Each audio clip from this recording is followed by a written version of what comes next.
Hello ਪਿਆਰੇ ਬੱਚਿਓ, ਸਾਰਿਆਂ ਨੂੰ ਸਤਿ ਸ਼੍ਰੀ ਅਕਾਲ। ਸਾਰਿਆਂ ਨੂੰ ਜੀ ਆਇਆਂ ਨੂੰ। ਤੁਸੀਂ, ਤੁਹਾਡੇ ਮਾਤਾ ਪਿਤਾ, ਤੁਹਾਡੇ ਛੋਟੇ ਵੱਡੇ ਭੈਣ ਭਰਾ, ਮੇਰੇ ਬਹੁਤ ਹੀ ਸਤਿਕਾਰਯੋਗ ਅਧਿਆਪਕ ਸਾਥੀ, ਦਿਲ ਦੀਆਂ ਗਹਿਰਾਈਆਂ ਤੋਂ ਤੁਹਾਡਾ ਸਾਰਿਆਂ ਦਾ ਸਵਾਗਤ ਹੈ ਜੀ। ਪ੍ਰਮਾਤਮਾ ਅੱਗੇ ਅਰਦਾਸ ਕਰਦਾ ਹਾਂ ਕਿ ਤੁਸੀਂ ਸਾਰੇ ਆਪੋ ਆਪਣੇ ਘਰਾਂ ਦੇ ਵਿੱਚ ਸੁਰੱਖਿਅਤ, ਸਵੱਛ ਅਤੇ ਨਿਰੋਆ ਜੀਵਨ ਬਤੀਤ ਕਰ ਰਹੇ ਹੋਗੇ। ਜਿਵੇਂ ਆਪ ਸਭ ਜਾਣਦੇ ਹੋ, ਇਸ ਨਾਮਰਾਦ ਬਿਮਾਰੀ ਜਿਹੜੀ ਕਿ ਮਹਾਂਮਾਰੀ ਦਾ ਰੂਪ ਲੈ ਚੁੱਕੀ ਹੈ, ਜਿਸ ਦਾ ਨਾਂ ਕਰੋਨਾ ਹੈ, ਉਸ ਦੇ ਚੱਲਦਿਆਂ ਸਾਰਾ ਸੰਸਾਰ ਭੈਭੀਤ ਹੈ। ਬਚਾਅ ਉਸੇ ਦਾ ਹੈ ਜੋ ਖੁਦ ਆਪਣਾ ਬਚਾਅ ਕਰ ਰਿਹਾ ਹੈ। ਆਪਣਾ ਬਚਾਅ ਕਿਵੇਂ ਕਰ ਰਿਹਾ ਹੈ? ਤੁਸੀਂ ਰੋਜ਼ ਹੀ TV ਦੇਖਦੇ ਹੋਵੋਗੇ, ਖਬਰਾਂ ਸੁਣਦੇ ਹੋਵੋਗੇ, ਅਖਬਾਰਾਂ ਪੜ੍ਹਦੇ ਹੋਵੋਗੇ ਕਿ ਆਪਣੇ ਆਪ ਨੂੰ ਸੁਰੱਖਿਅਤ ਰੱਖਣ ਲਈ ਆਪਣੇ ਆਪ ਦੀ ਸਫਾਈ, ਕੜਾਈ ਅਤੇ ਗਹਿਰਾਈ ਤੋਂ ਆਪਣੇ ਆਪ ਨੂੰ ਸਮਝਣਾ ਜਿਹੜਾ ਹੈ, ਬਚਾਉਣਾ ਜਿਹੜਾ ਹੈ, ਜ਼ਰੂਰੀ ਹੈ। ਇਹਨਾਂ ਦੀ ਪਾਲਣਾ ਆਪਾਂ ਕਰਦੇ ਰਹਾਂਗੇ ਅਤੇ ਆਪਾਂ ਸੁਰੱਖਿਅਤ ਰਹਾਂਗੇ। ਨਹੀਂ ਤਾਂ ਜੋ ਸੰਸਾਰ 'ਤੇ ਵਾਪਰ ਰਿਹਾ ਹੈ, ਅਸੀਂ ਉਸ ਦਾ ਹਿੱਸਾ ਬਣ ਜਾਵਾਂਗੇ। ਸੰਸਾਰ ਦੇ ਨਾਲ ਅਸੀਂ ਉਸ ਦਾ ਹਿੱਸਾ ਨਾ ਬਣੀਏ। ਇਹਦੇ ਵਾਸਤੇ ਜ਼ਰੂਰੀ ਹੈ ਕਿ ਆਪਾਂ ਇਹ ਕੜਾਈ ਆਪਣੇ ਆਪ ਵਾਸਤੇ ਲਗਾਤਾਰ ਬਣਾ ਕੇ ਰੱਖੀਏ, ਆਪਣੀ ਸੁਰੱਖਿਆ ਕਰਦੇ ਰਹੀਏ। ਪਿਛਲੇ ਵੀਡੀਓ ਦੇ ਵਿੱਚ ਬੱਚਿਓ ਅਸੀਂ ਤੰਦਰੁਸਤੀ ਅਤੇ ਸਫਾਈ ਪਾਠ ਜਿਹੜਾ ਹੈ ਉਸ ਨੂੰ 4 ਨੰਬਰ ਪੇਜ ਤੱਕ ਪੜ੍ਹਿਆ ਸੀ। ਦੱਸਿਆ ਸੀ ਕਿ ਕਿਵੇਂ ਕੀਟਾਣੂ ਫੈਲਦੇ ਨੇ।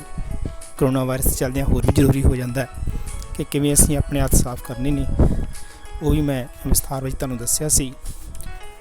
ਫਿਰ ਉਸ ਤੋਂ ਬਾਅਦ ਅਸੀਂ ਕੀਟਾਣੂ ਕਿਵੇਂ ਫੈਲਦੇ ਨੇ ਉਸ ਬਾਰੇ ਗੱਲ ਕੀਤੀ ਸੀ। ਕਿਹੜੇ ਕਿਹੜੇ ਢੰਗ ਨੇ, ਕਿਹੜੇ ਕਿਹੜੇ 5 ਕਾਰਨ ਨੇ ਜਿਨ੍ਹਾਂ ਨਾਲ ਕੀਟਾਣੂ ਜਿਹੜੇ ਨੂੰ ਫੈਲਦੇ ਨੇ। ਤੁਸੀਂ ਉਹ ਵੀਡੀਓ ਦੇਖ ਸਕਦੇ ਹੋ। ਅਗਰ ਕਿਸੇ ਬੱਚੇ ਨੇ ਵੀਡੀਓ ਨਹੀਂ ਦੇਖਿਆ ਤਾਂ ਦੁਬਾਰਾ ਮੇਰੀ ਪਲੇਲਿਸਟ 'ਤੇ ਜਾ ਕੇ 5ਵੀਂ ਕਲਾਸ ਦੀ ਪਲੇਲਿਸਟ ਜਿਹੜੀ ਹੈ ਉਸ 'ਤੇ ਜਾ ਕੇ ਦੇਖ ਸਕਦੇ ਹੋ। ਉਸ ਤੋਂ ਬਾਅਦ ਅਸੀਂ ਇੱਕ ਸਰਟੀਫਿਕੇਟ ਬਾਰੇ ਗੱਲ ਕੀਤੀ ਸੀ। ਸਵੱਛਤਾ ਦਾ ਸਰਟੀਫਿਕੇਟ ਕਿਵੇਂ ਲੈਣਾ ਹੈ, ਇਹਨਾਂ ਕੀਟਾਣੂਆਂ ਤੋਂ ਮੁਕਤ ਹੋ ਕੇ ਅਸੀਂ ਇਹ ਸਰਟੀਫਿਕੇਟ ਪ੍ਰਾਪਤ ਕਰ ਸਕਦੇ ਹਾਂ। ਇਹ ਮਾਨਕ ਸਰਟੀਫਿਕੇਟ ਹੈ, ਇਹ ਕਾਗਜ਼ ਦਾ ਸਰਟੀਫਿਕੇਟ ਨਹੀਂ। ਸਿਰਫ ਇਸ ਗੱਲ ਦਾ ਜਾਮਨ ਹੈ ਕਿ ਤੁਸੀਂ ਵਾਕਈ ਹੀ ਆਪਣਾ ਸਰੀਰ ਦੀ ਸਫਾਈ ਰੱਖ ਰਹੇ ਹੋ, ਵਾਤਾਵਰਨ ਦੀ ਸਫਾਈ ਰੱਖ ਰਹੇ ਹੋ। ਉਸ ਤੋਂ ਬਾਅਦ ਬੱਚਿਓ ਅਸੀਂ ਹੱਥ ਮਿਲਾਉਣ ਦੀ ਵਿਧੀ ਵੀ ਸਮਝਾਈ ਸੀ ਕਿ ਇੱਕ ਪਾਊਡਰ ਲਾ ਕੇ ਹੱਥਾਂ ਨੂੰ ਕਿਵੇਂ ਅਸੀਂ ਇਹ ਗੱਲ ਸਮਝ ਸਕਦੇ ਹਾਂ ਕਿ ਕੀਟਾਣੂ ਜਿਹੜੇ ਨੇ ਕਿਵੇਂ ਫੈਲਦੇ ਨੇ। ਜਿਵੇਂ ਪਾਊਡਰ ਇੱਕ ਦੇ ਹੱਥ ਨੂੰ ਲੱਗਾ, ਦੂਸਰੇ ਦੇ ਹੱਥ ਨੂੰ ਟੱਚ ਕਰੀਏ ਤਾਂ ਲੱਗ ਕੇ ਅੱਗੇ ਤਰ੍ਹਾਂ ਚਲੇ ਜਾਂਦਾ। ਇਸ ਤਰ੍ਹਾਂ ਬੱਚਾ ਅੱਗੇ ਟੱਚ ਕਰੇ ਤਾਂ ਦੂਸਰੇ ਹੱਥ ਨੂੰ, ਫਿਰ ਤੀਸਰੇ ਹੱਥ ਨੂੰ, ਇਸ ਤਰ੍ਹਾਂ ਲੜੀ ਤੁਰਦੀ ਹੈ। ਕੀਟਾਣੂ ਵੀ ਇਸ ਤਰ੍ਹਾਂ ਬੱਚੇ ਫੈਲਦੇ ਨੇ। ਕਰੋਨਾ ਵਾਇਰਸ ਦੀ ਨਾਂ ਦੀ ਬਿਮਾਰੀ ਦਾ ਕੀਟਾਣੂ ਜਿਹੜਾ ਹੈ ਉਹ ਵੀ ਇਸੇ ਤਰ੍ਹਾਂ ਹੀ ਬੱਚੇ ਫੈਲਦਾ ਹੈ। ਉਸ ਤੋਂ ਬਾਅਦ ਅਸੀਂ ਖਾਲੀ ਥਾਵਾਂ ਭਰੀਆਂ ਸੀ। ਇਸ ਤੋਂ ਅੱਗੇ ਅੱਜ ਅਸੀਂ ਇਹ ਜਿਹੜਾ ਪਹਿਲਾ ਤੁਹਾਡੀ ਸਕਰੀਨ ਦੇ ਸਾਹਮਣੇ ਹੈ ਇਸ ਨੂੰ ਪੜ੍ਹਾਂਗੇ ਅਤੇ ਇਸ ਨੂੰ ਗਲਤ ਸਹੀ ਟਿਕ ਜਿਹੜਾ ਹੈ ਉਹ ਕਰਾਂਗੇ। ਪਹਿਲੋਂ ਪੈਰੇ ਦੀ ਗੱਲ ਕਰ ਲੈਂਦੇ ਹਾਂ।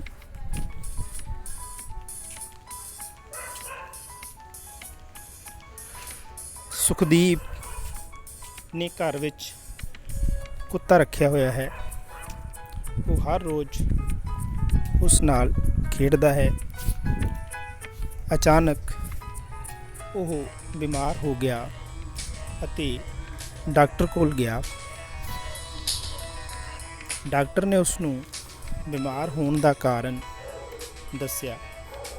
ਹੇਠ ਲਿਖੇ ਕਾਰਨਾਂ ਵਿੱਚੋਂ ਸਹੀ ਕਾਰਨ ਦੀ ਚੋਣ ਕਰੋ। ਹੁਣ ਬੇਟਾ, ਘਰਾਂ ਦੇ ਵਿੱਚ ਰੱਖੇ ਹੋਏ ਜਾਨਵਰ ਜਿਹੜੇ ਨੇ, ਬਿੱਲੀ, ਕੁੱਤਾ, ਮੱਝਾਂ, ਗਾਵਾਂ, ਬੱਕਰੀਆਂ, ਭੇਡਾਂ, ਮੁਰਗੀਆਂ, ਇਹ ਸਾਰੇ ਪਾਲਤੂ ਜਾਨਵਰ ਨੇ। ਕੁਝ ਘਰਾਂ ਦੇ ਵਿੱਚ ਅਸੀਂ ਪੰਛੀ ਵੀ ਰੱਖੇ ਹੁੰਦੇ ਨੇ, ਜਿਵੇਂ ਤੋਤਾ, ਮੈਨਾ, ਇਸੇ ਤਰ੍ਹਾਂ ਹੀ ਕਬੂਤਰ, ਜਿਹੜੇ ਕਿ ਆਮ ਪਿੰਡਾਂ ਵਿੱਚ ਸਾਨੂੰ ਵੇਖਣ ਨੂੰ ਮਿਲ ਜਾਂਦੇ ਨੇ। ਇਸੇ ਤਰ੍ਹਾਂ ਹੀ ਕੁੱਤਾ ਉਹਨਾਂ 'ਚੋਂ ਇੱਕ ਹੈ ਜਿਹੜਾ ਕਰੀਬ ਹਰ ਤੀਸਰੇ ਘਰ ਦੇ ਵਿੱਚ ਸਾਨੂੰ ਮਿਲ ਜਾਏਗਾ। ਸੋ ਕੁੱਤਾ ਜਿਹੜਾ ਹੈ ਸਾਡੇ ਲਈ ਕਿਵੇਂ ਖਤਰਨਾਕ ਹੋ ਸਕਦਾ ਹੈ ਬਿਮਾਰੀਆਂ ਦੇ ਲਿਹਾਜ਼ ਦੇ ਨਾਲ। ਆਓ ਹੁਣ ਸੁਖਦੀਪ ਦੀ ਗੱਲ ਕਰਦੇ ਹਾਂ, ਜਿਹੜਾ ਬਿਮਾਰ ਹੋ ਕੇ ਡਾਕਟਰ ਕੋਲ ਗਿਆ। ਹੁਣ ਕੁੱਤੇ ਕਾਰਨ ਉਹ ਕਿਵੇਂ ਬਿਮਾਰ ਹੋ ਗਿਆ ਉਸ ਬਾਰੇ ਗੱਲ ਕਰਾਂਗੇ। ਕੀ ਸੁਖਦੀਪ ਕੁੱਤੇ ਨਾਲ ਖੇਡਣ ਕਰਕੇ ਬਿਮਾਰ ਹੋਇਆ, ਜਾਂ ਕੁੱਤੇ ਨਾਲ ਖੇਡਣ ਤੋਂ ਬਾਅਦ ਹੱਥ ਨਾ ਧੋਣਾ ਇਸ ਕਰਕੇ ਬਿਮਾਰ ਹੋ ਗਿਆ, ਜਾਂ ਇਹਨਾਂ ਵਿੱਚੋਂ ਕੋਈ ਵੀ ਨਹੀਂ। ਜਾਂ ਆਓ ਸਮਝ ਪਰਖੀ ਤਾਂ ਤੁਸੀਂ ਇਸ ਦਾ ਉੱਤਰ ਕੀ ਦਿਓਗੇ। ਤਾਂ ਵੇਖੋ ਬੇਟਾ, ਘਰਾਂ ਦੇ ਵਿੱਚ ਜਾਨਵਰ ਸਾਡੇ ਪਰਿਵਾਰ ਦੇ ਮੈਂਬਰਾਂ ਵਾਂਗੂ ਹੁੰਦੇ ਨੇ। ਉਹਨਾਂ ਦੇ ਨਾਲ ਖੇਡਣਾ, ਲਾਡ ਕਰਨਾ, ਉਹਨਾਂ ਦੇ ਨਾਲ ਸਮਾਂ ਬਿਤਾਉਣਾ ਸਾਨੂੰ ਸਾਰਿਆਂ ਨੂੰ ਬੜਾ ਚੰਗਾ ਲੱਗਦਾ ਹੈ। ਪਰ ਜਿੱਥੇ ਅਸੀਂ ਉਹਨਾਂ ਨਾਲ ਸਮਾਂ ਬਿਤਾਉਂਦੇ ਹਾਂ ਬੱਚਿਓ, ਉੱਥੇ ਨਾਲ ਇਸ ਗੱਲ ਦਾ ਵੀ ਖਿਆਲ ਰੱਖਣਾ ਹੈ ਕਿ ਉਹ ਜਾਨਵਰ ਨੇ, ਔਰ ਜਾਨਵਰ ਦੀ ਲੱਗੀ ਲਾਗ ਮਤਲਬ ਕਿ ਕੀਟਾਣੂ ਸਾਡੇ ਵਾਸਤੇ ਘਾਤਕ ਸਿੱਧ ਹੋ ਸਕਦੇ ਨੇ। ਜਿਵੇਂ ਸੁਖਦੀਪ ਨਾਲ ਹੋਇਆ, ਬਿਮਾਰ ਹੋ ਗਿਆ। ਉਹ ਇਸ ਕਰਕੇ ਬਿਮਾਰ ਨਹੀਂ ਹੋਇਆ ਕੋਈ ਖੇਡ ਰਿਹਾ ਸੀ, ਉਹ ਇਸ ਕਰਕੇ ਬਿਮਾਰ ਹੋ ਗਿਆ ਕਿਉਂਕਿ ਉਸਨੇ ਖੇਡਣ ਤੋਂ ਬਾਅਦ ਮੂੰਹ ਹੱਥ ਨਹੀਂ ਧੋਤਾ, ਹੱਥ ਨਹੀਂ ਧੋਤੇ ਸਾਬਣ ਨਾਲ। ਠੀਕ ਹੈ, ਸੋ ਇਹਦਾ ਸਭ ਤੋਂ ਮੁੱਖ ਵੱਡਾ ਕਾਰਨ ਜਿਹੜਾ ਸੀ ਬੱਚਿਓ, ਉਹ ਕੁੱਤੇ ਨਾਲ ਖੇਡਣ ਤੋਂ ਬਾਅਦ ਹੱਥ ਨਾ ਧੋਣਾ ਸੀ। ਕਿਉਂਕਿ ਹੱਥ ਨਹੀਂ ਧੋਤੇ, ਉਹ ਕੀਟਾਣੂ ਅਸੀਂ ਆਪਣੇ ਹੱਥਾਂ ਨੂੰ ਮੂੰਹ ਤੱਕ ਲੈ ਕੇ ਗਏ, ਫੈਲ ਗਏ, ਇਸ ਤਰ੍ਹਾਂ ਉਹ ਬਿਮਾਰ ਹੋ ਗਿਆ। ਹੁਣ ਥੋੜ੍ਹਾ ਜਿਹਾ ਸਮਝੀਏ, ਪਰਖੀਏ ਇਸ ਗੱਲ ਨੂੰ ਅੱਗੇ ਜਾ ਕੇ ਕਿ ਕੀਟਾਣੂ ਜਿਹੜੇ ਨੇ ਉਹ ਕਿਵੇਂ ਫੈਲਦੇ ਨੇ। ਪਹਿਲਾ ਕੁਐਸਚਨ ਹੈ, ਇਹਦੇ ਵਿੱਚ 4 ਤੁਹਾਡੇ ਵਾਸਤੇ ਆਪਸ਼ਨਸ ਨੇ, ਇਹਨਾਂ ਵਿੱਚੋਂ ਇੱਕ ਨੂੰ ਟਿਕ ਕਰਨਾ ਹੈ। ਕੀਟਾਣੂ ਕਿਵੇਂ ਫੈਲਦੇ ਹਨ?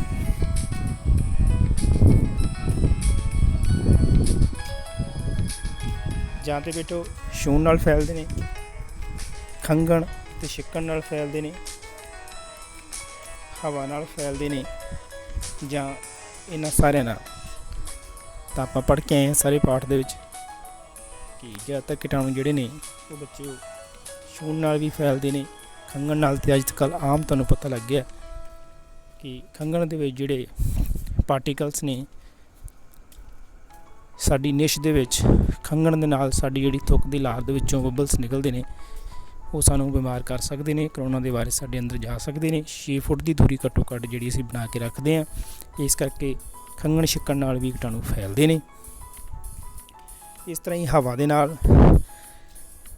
ਨਾਲ ਵੀ ਫੈਲਦੇ ਆ ਬੇਟਾ, ਕਿਉਂਕਿ ਬਹੁਤ ਸਾਰੇ ਕੀਟਾਣੂ ਜਿਹੜੇ ਨੇ ਧੂੜ ਕੰਨ ਦੇ ਵਿੱਚ ਰਲ ਕੇ ਸਾਨੂੰ ਬਿਮਾਰ ਕਰ ਸਕਦੇ ਨੇ। ਜਿਵੇਂ ਤੁਸੀਂ ਦੇਖਦੇ ਹੋ, ਕੋਈ ਇੱਕ ਇਨਸਾਨ ਬਿਮਾਰ ਹੈ, ਅਸੀਂ ਉਹਦੇ ਲਾਗੇ ਜ਼ਿਆਦਾਤਰ ਰਹੀਏ ਔਰ ਸੇਫਟੀ ਨਾ ਰੱਖੀਏ, ਸੁਰੱਖਿਆ ਨਾ ਰੱਖੀਏ, ਤਾਂ ਅਸੀਂ ਬਿਮਾਰ ਹੋ ਜਾਵਾਂਗੇ। ਕਿਉਂਕਿ ਉਹ ਕੀਟਾਣੂ ਜਿਹੜੇ ਨੇ ਹਵਾ ਵਿੱਚ ਹੀ ਸਾਨੂੰ ਪਕੜ ਲੈਂਦੇ ਨੇ। ਇਹਦਾ ਮਤਲਬ ਇਹਨਾਂ ਸਾਰਿਆਂ ਦੀ ਵਜ੍ਹਾ ਕਰਕੇ ਜਿਹੜਾ ਹੈ ਉਹ ਕੀਟਾਣੂ ਫੈਲਦੇ ਨੇ। ਸੋ ਆਪਾਂ ਸੱਸਾ ਤੇ ਟਿਕ ਲਗਾਵਾਂਗੇ। ਦੂਸਰਾ ਹੈ, ਕੀਟਾਣੂਆਂ ਤੋਂ ਬਚਣ ਲਈ ਮੁੱਢਲਾ ਇਲਾਜ ਕੀ ਹੈ?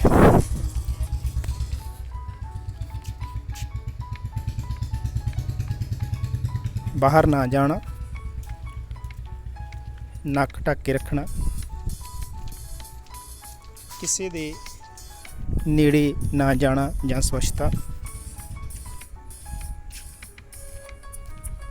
ਤੁਸੀਂ ਇਸ 'ਤੇ ਟਿਕ ਲਗਾਉਣ ਤੋਂ ਪਹਿਲਾਂ ਸੋਚੋਗੇ ਕਿ ਬਾਹਰ ਨਾ ਜਾਣਾ, ਕਿਉਂਕਿ ਸਾਨੂੰ ਗਾਏ ਬਗਾਏ ਬਾਹਰ ਤਾਂ ਜਾਣਾ ਹੀ ਪੈਂਦਾ ਹੈ ਸਾਡੀਆਂ ਲੋੜਾਂ ਦੇ ਮੁਤਾਬਕ, ਜ਼ਰੂਰਤਾਂ ਦੇ ਅਨੁਸਾਰ।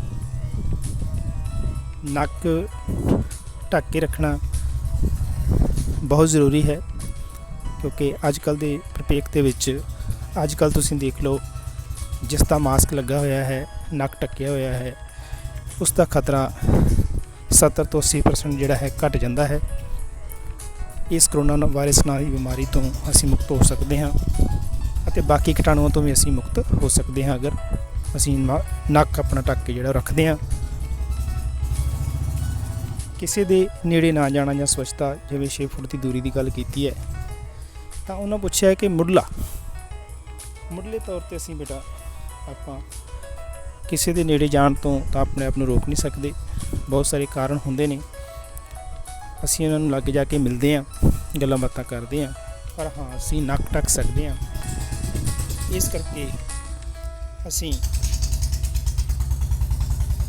ਨੱਕ ਢੱਕ ਕੇ ਜਿਹੜਾ ਹੈ ਆਪਣਾ ਬਚਾਅ ਜਿਹੜਾ ਹੈ ਉਹ ਕਰ ਸਕਦੇ ਹਾਂ ਮੁੱਢਲੇ ਤੌਰ 'ਤੇ। ਅਗਲਾ ਹੈ ਇਹਨਾਂ ਵਿੱਚੋਂ ਕਿਹੜੀ ਬਿਮਾਰੀ ਕੀਟਾਣੂਆਂ ਨਾਲ ਨਹੀਂ ਹੁੰਦੀ। 3 ਬਿਮਾਰੀਆਂ ਦੱਸੀਆਂ ਨੇ, 4 ਡਾਇਰੀਆ, ਜ਼ੁਕਾਮ, ਅੰਧਰਾਤਾ ਤੇ ਟੀਬੀ। ਦੇਖੋ ਬੇਟਾ, ਡਾਇਰੀਆ ਜਿਹੜਾ ਹੈ ਉਹ ਗੰਦੇ ਪਾਣੀ ਦੇ ਨਾਲ ਪੀਣ ਨਾਲ ਜਿਹੜਾ ਹੈ ਹੋ ਜਾਂਦਾ ਹੈ। ਜ਼ੁਕਾਮ ਜਿਹੜਾ ਹੈ ਕੀਟਾਣੂ ਨਾਲ ਹੁੰਦਾ ਹੈ, ਕਿਉਂਕਿ ਪਾਣੀ ਵਿੱਚ ਵੀ ਕੀਟਾਣੂ ਹੋਣ ਤਾਂ ਹੀ ਪਾਣੀ ਗੰਦਾ ਹੁੰਦਾ ਹੈ।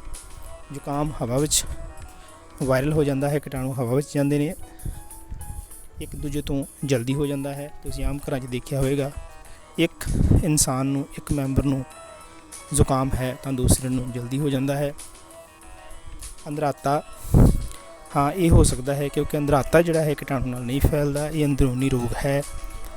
ਵਿਟਾਮਿਨ ਸੀ, ਏ ਅਤੇ ਬੀ ਕੰਪਲੈਕਸ ਦੀ ਘਾਟ ਦੇ ਨਾਲ ਜਿਹੜਾ ਹੈ ਬੱਚਿਓ, ਅੱਗੇ ਜਾ ਕੇ ਅਸੀਂ ਜਦੋਂ ਵਾਤਾਵਰਨ 'ਚ ਪੜ੍ਹਾਂਗੇ ਵਿਟਾਮਿਨਸ ਬਾਰੇ, ਪ੍ਰੋਟੀਨਸ ਬਾਰੇ, ਸੰਤੁਲਿਤ ਭੋਜਨ ਬਾਰੇ ਉਹਦੇ 'ਚ ਵਿਸਥਾਰ ਨਾਲ ਜਾਣਕਾਰੀ ਲਵਾਂਗੇ। ਇੱਥੇ ਅਸੀਂ ਕਹਿ ਸਕਦੇ ਹਾਂ ਕਿ ਅੰਧਰਾਤਾ ਜਿਹੜਾ ਹੈ ਕੀਟਾਣੂ ਨਾਲ ਨਹੀਂ ਹੁੰਦਾ। ਔਰ ਟੀਬੀ ਜਿਹੜੀ ਹੈ ਇਹ ਵੀ ਡਾਇਰੀਆ ਵਾਂਗੂ ਖਰਾਬ ਪਾਣੀ ਅਤੇ ਖਾਣਾ ਖਾਣ ਨਾਲ ਹੋ ਸਕਦਾ ਹੈ। ਇਸ ਤੋਂ ਅਗਲਾ ਹੈ ਕੀਟਾਣੂ ਕਿੱਥੇ ਰਹਿੰਦੇ ਹਨ। ਹਵਾ ਵਿੱਚ, ਪਾਣੀ ਵਿੱਚ, ਮਿੱਟੀ ਵਿੱਚ ਜਾਂ ਹਰ ਥਾਂ। ਉਹ ਸਾਰੇ ਬੱਚਿਆਂ ਨੂੰ ਪਤਾ ਹੈ ਕਿ ਕੀਟਾਣੂ ਜਿਹੜੇ ਨੇ ਹਰ ਥਾਂ ਹੀ ਹੁੰਦੇ ਨੇ। ਹਵਾ ਵਿੱਚ ਵੀ ਹੁੰਦੇ ਨੇ, ਪਾਣੀ ਵਿੱਚ ਵੀ ਹੁੰਦੇ ਨੇ, ਮਿੱਟੀ ਵਿੱਚ ਵੀ ਹੁੰਦੇ ਨੇ। ਠੀਕ ਹੈ ਬੇਟਾ, ਇਸ ਨੂੰ ਆਪਣੀ ਬੁੱਕਸ ਦੇ ਉੱਪਰ ਧਿਆਨ ਨਾਲ ਤੁਸੀਂ ਕਰ ਲੈਣਾ, ਕਾਪੀਆਂ ਉੱਪਰ ਵੀ ਕਰ ਲੈਣਾ।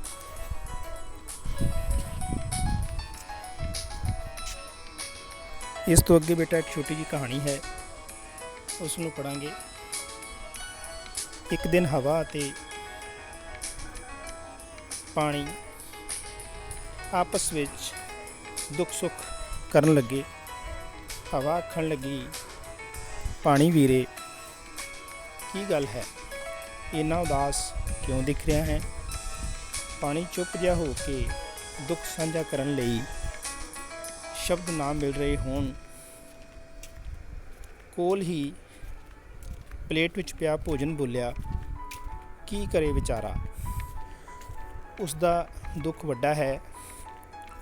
ਮਨੁੱਖ ਨੇ ਇਸ ਨੂੰ ਜ਼ਿੰਦਗੀ ਅਤੇ ਰਸਾਇਣਾਂ ਨਾਲ ਮੈਲਾ ਅਤੇ ਜ਼ਹਿਰੀਲਾ ਕਰ ਦਿੱਤਾ ਹੈ।